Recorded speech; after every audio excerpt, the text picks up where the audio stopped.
एक भयानक जंगल था। उसी के बीचों बीच एक बूढ़ा साधु रामदास एक झोपड़ी में अकेला रहता था। सालों से वही झोपड़ी उसका घर थी। उस रात बहुत तेज तूफानी बारिश हो रही थी। आसमान में बिजली गरज रही थी, जैसे कोई गुस्से में चिल्ला रहा हो। जंगल में हर तरफ अंधेरा और सन्नाटा था। रामदास दरवाजा बंद करके अपनी झोपड़ी में बैठा हुआ था, ताकि बाहर की बारिश और हवा अंदर ना आ सके। अचानक ठक ठक झोपड़ी के दरवाजे पर किसी ने दस्तक दी। साधु चौंका। इतने डरावने जंगल में इतनी रात गए कौन हो सकता है? हिम्मत करके दरवाजा खोला। सामने एक नवयुवती कन्या खड़ी थी। बारिश में उसके कपड़े पूरी तरह भीग चुके थे। हर लकीर, हर शेप साफ नजर आ रही थी। वो खूबसूरत थी और डरी हुई भी। साधु ने पूछा, ए कन्या, तू कौन है? इतनी रात इस जंगल में तू यहाँ क्या कर रही है? लड़की कांपते हुए बोली, बाबा जी, मैं पास वाले कामराज नगर की रहने वाली हूँ। मेरा नाम अनीता है। मैं बहुत डरी हुई हूँ। उसकी आवाज थरथर आ रही थी। कुछ लोग मेरे पीछे पड़े हैं। वो मुझे मारना चाहते हैं, मेरी इज्जत लूटना चाहते हैं। मैंने अपनी जान बचाकर यहाँ तक भाग के आई हूँ। कृपया मुझे बचा लीजिए। रामदास ने उसे अंदर बुला लिया। उसके लिए चटाई बिछाई और दिया जलाया। झोपड़ी में अब सिर्फ दिए की हल्की रोशनी थी और बाहर तूफान की आवाज। अनीता की आंखों में डर था। वो कांप रही थी। उसने कहना शुरू किया, मैं राजा विक्रम सिंह की बेटी हूँ। मेरे माता पिता अब इस दुनिया में नहीं हैं। उनके जाने के बाद लोगों की नजर मेरी खूबसूरती पर टिक गई। वो मुझे छूना चाहते हैं, मेरा शरीर अपवित्र करना चाहते हैं। साधु रामदास उसकी बातें चुपचाप सुनता रहा। उसे लग रहा था कि ये लड़की कुछ और भी छुपा रही है। क्या उसका यहाँ आना सिर्फ इत्तेफाक है? बाहर तूफान बढ़ता जा रहा था। झोपड़ी के अंदर सिर्फ दो लोग थे, एक बूढ़ा साधु और एक जवान कन्या। कुछ देर बाद अनीता बोली, बाबा, मैं बहुत डरी हुई हूँ। क्या आज की रात आप मुझे यहाँ रहने देंगे? रामदास ने उसकी तरफ देखा। उसकी आंखों में मासूमियत और डर दोनों थे। बूढ़े बाबा ने कहा, हाँ बेटी, आज रात तुम यहीं रहो। ये झोपड़ी तुम्हारी भी है। अनीता चटाई पर लेट गई। साधु रामदास उसे देख रहा था। वो खुद को रोक रहा था, मगर उसके मन में कुछ चल रहा था, कुछ अजीब, कोई हलचल, कोई बेचैनी। सालों से सोए हुए जज्बात आज रात अचानक जाग उठे थे। रामदास के दिल में एक अजीब सी हलचल मची हुई थी। जवानी का जोश और प्यार की एक अनजानी दुनिया, सब कुछ उसकी आंखों के सामने घूमने लगा। वो मन ही मन सोच रहा था, ये रात कैसे कटेगी? मैं खुद को कैसे रोकूंगा? उसने आंखें बंद करके सोने की कोशिश की, पर नींद आंखों से कोसों दूर थी। अनीता की भीगी हुई छवि बार बार उसकी आंखों में तैर रही थी। दिल की धड़कन तेज होती जा रही थी। इसी बेचैनी में सिसकियों की आवाज आई। रामदास चौंक गया। वो झटपट उठा और अनीता के पास गया। देखा कि वो लड़की रो रही थी। उसने नरम लहजे में पूछा, ए अनीता, क्या हुआ? तुम क्यों रो रही हो? लड़की ने कपकपाते हुए जवाब दिया, मेरे साथ कुछ ऐसा हुआ है जो मैं किसी को नहीं बता सकती।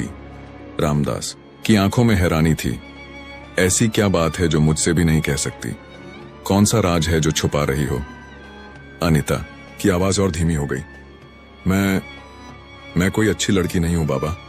मैं बहुत प्यास से भरी हूं। मैं भटकी हुई हूं। और फिर उसने वो बात कह दी जिससे रामदास का खून सूख गया। मैं एक आम लड़की नहीं हूं, मैं एक भटकी हुई आत्मा हूं। रामदास का शरीर कांपने लगा। उसके पैरों तले जमीन खिसक गई। आत्मा? ये क्या कह रही हो तुम? मैं कैसे मानूं ये सब? अनीता ने नीचे देखना शुरू किया और फिर धीरे धीरे अपनी कहानी बताई। बहुत समय पहले मैं रानी राधा थी। एक आदमी था अर्जुन। वो मुझसे शादी करना चाहता था, पर मैं उससे प्यार नहीं करती थी। उसने मुझे पाने के लिए काला जादू किया। मैं उसके जाल में फंस गई और वो जबरदस्ती मुझसे शादी कर बैठा, लेकिन मैं कभी उसकी नहीं हुई। उसने जब पहली रात मेरी इज्जत छीननी चाही, मैंने उसे रोक दिया। वो गुस्से में पागल हो गया और एक रात उसने मुझे मार डाला। मरते वक्त उसने कहा, तेरी आत्मा तब तक मुक्त नहीं होगी जब तक तू किसी पवित्र इंसान या साधु के साथ हम बिस्तर ना हो जाए। और बाबा, मैं तभी से जंगल में भटक रही हूं। ये सुनते ही रामदास का दिल और तेज धड़कने लगा। अनीता ने उसका हाथ पकड़ा। मैं झूठ नहीं बोल रही बाबा। अगर तुम आज रात मेरे साथ नहीं सोए तो मैं हमेशा के लिए इस जंगल में भटकती रहूंगी। उसके नरम हाथ रामदास के शरीर को छूने लगे। साधु का मन और तन दोनों हिलने लगे। मगर तभी बाहर से एक भयानक आवाज आई, जैसे कोई और भी वहां था। रामदास झट से उठा और झोपड़ी से बाहर भागा। बाहर घुप अंधेरा था। उसने पलटकर झोपड़ी की ओर देखा। अनीता चुपचाप खड़ी थी। अचानक एक काला साया उसके सामने आया। आवाज गूंजने लगी, मैं वही हूं जिसने इस लड़की को तेरे पास भेजा है। वो वही साया था जिसने काले जादू से अनीता की आत्मा को सालों से बांध रखा था। वो जोर से हंसने लगा और बोला, साधु रामदास, तुम अब मेरे जाल में फंस चुके हो। तुम बच नहीं सकते। रामदास ने गहरी सांस ली और शांति से जवाब दिया, तेरा काला जादू मुझ पर असर नहीं करेगा। तूने सोचा मैं एक लड़की की सुंदरता से भटक जाऊंगा? नहीं, ये मेरा रास्ता नहीं है। ये सुनकर अनीता की नजरें नीचे झुक गईं। उसकी आंखों में शर्म थी। साया फिर गरज कर बोला, तुम भी तो इंसान हो, तुम्हारे अंदर भी तो वासना होगी। तुम कैसे बचोगे मुझसे? साधु रामदास ने अपनी आंखें बंद की और फिर आसमान की तरफ देखा। कुछ पल शांत रहने के बाद बोला, मैं रोशनी का रास्ता चुनता हूं, तेरे अंधेरे का नहीं। अनीता की आंखों में आंसू आ गए। वो सोचने लगी, क्या मैं वाकई ये करने जा रही थी? क्या मैं किसी भले इंसान को अपने जाल में फंसा रही थी? रामदास ने नरमी से कहा, अनीता, तुम अपने अंदर झांको। क्या तुम यही बनना चाहती हो?